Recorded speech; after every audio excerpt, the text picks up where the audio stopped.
नमस्कार दोस्तों, मैं कार्तिक नाइक हूँ और स्वागत करता हूँ खबर विशेष में। एक ऐसा शख्स जिसकी आवाज़ के जादू हमारे देश में ही नहीं बल्कि विदेश तक था।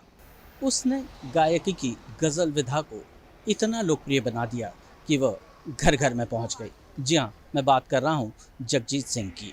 जगजीत सिंह का आज जन्मदिवस है और हमारी पूरी खबरी टीम की तरफ से जगजीत सिंह को जन्मदिन की बहुत सारी शुभकामनाएं।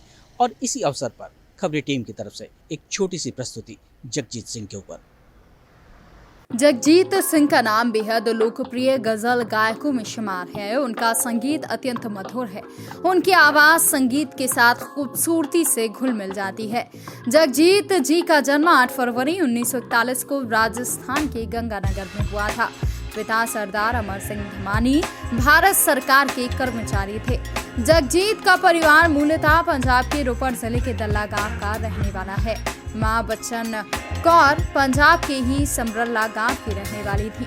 जगजीत का बचपन का नाम जीत था। करोड़ों सुनने वालों के चलते सिंह साहब कुछ ही दशकों में जग को जीतने वाले जगजीत बन गए। शुरुआती शिक्षा गंगा सागर के खालसा स्कूल में हुई और बाद में पढ़ने के लिए वो जालंधर आ गए। डीएवी कॉलेज से स्नातक की डिग्री ली और इसके बाद कुरुक्षेत्र विश्वविद्यालय से इतिहास में पोस्ट ग्रेजुएशन भी किया। जगजीत को बचपन में अपने पिता से संगीत विरासत में मिली। गंगानगर में ही पंडित छगनलाल शर्मा के सानिध्य में 2 साल तक शास्त्रीय संगीत सीखने की उन्होंने शुरुआत की।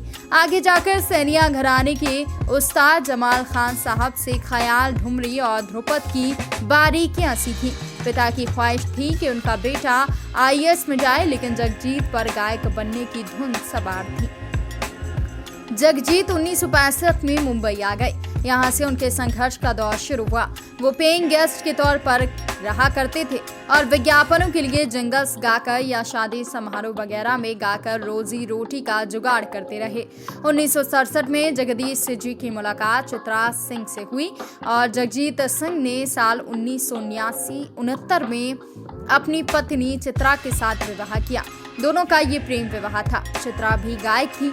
इन दोनों ने एक साथ कई गानों के एल्बम में काम किया। चित्रा का जगजीत सिंह से दूसरा विवाह था। उनका पहले विवाह से एक लड़की थी। वहीं जगजीत और चित्रा का एक पुत्र भी था, लेकिन साल 1990 में कार में सफर के दौरान दुर्घटना में उनके बेटे की मृत्यु हो गई। जिस वक्त उनके बेटे की मृत्यु हुई उस वक्त उसकी आयु महज 18 साल थी। इतना ही नहीं, चित्रा की बेटी ने भी किन्हीं कारणों के चलते खुदकुशी कर ली थी। जगजीत जी का पहला एल्बम द अनफॉरगेटेबल्स 1976 हिट रहा। जगजीत जी ने क्लासिकी शायरी के अलावा साधारण शब्दों में ढली आम आदमी की जिंदगी को भी सुर दिए।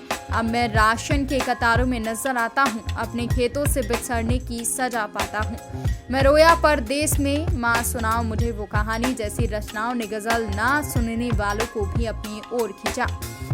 शायर निदा फाजली, बशीर बद्र, गुलजार और जावेद अख्तर जगजीत सिंह के पसंदीदा शायरों में हैं। निदा फाजली के दोहों का एल्बम इनसाइट कर चुके हैं। जावेद अख्तर के साथ एल्बम सिलसिले जबरदस्त कामयाब रहा। लता मंगेशकर के साथ सजदा को कौन भला भूल सकता है और साथ ही साथ 1981 में रमन कुमार निर्देशित प्रेम गीत और 1982 में महेश भट्ट निर्देशित अर्थ के गीतों से वो घर घर पहुंच गए। इस महान गजल गायक को कई सारे सम्मानों से सम्मानित किया गया। साल 1998 में सिंह को मध्य प्रदेश सरकार के द्वारा लता मंगेशकर सम्मान से नवाजा गया। साल 2005 में दिल्ली सरकार के द्वारा गालिब अकादमी पुरस्कार इनको दिया गया था। वहीं भारत सरकार ने साल 2003 में पद्म भूषण से जगजीत सिंह को पुरस्कृत करके सम्मान दिया था। इसके अलावा राजस्थान सरकार ने मरणोपरांत जगजीत सिंह को अपना उच्चतम नागरिक पुरस्कार यानी राजस्थान रत्न प्रदान किया था। संगीत नाटक अकादमी पुरस्कार से भी जगजीत सिंह को प्रोत्साहन एवं गायन के क्षेत्र में नया मुकाम मिला। साल 2014 में भारत सरकार के द्वारा उनकी तस्वीर लगी एक डाक टिकट भी जारी की गई। गजल के बादशाह कहे जाने वाले जगजीत सिंह का 10 अक्टूबर 2011 की सुबह 8 बजे मुंबई में देहांत हो गया। उन्हें ब्रेन हैमरेज के कारण 23 सितंबर को मुंबई के लीलावती अस्पताल में भर्ती कराया गया था। तो दोस्तों, ये थी एक छोटी सी प्रस्तुति गज़ल सम्राट जगजीत सिंह के ऊपर।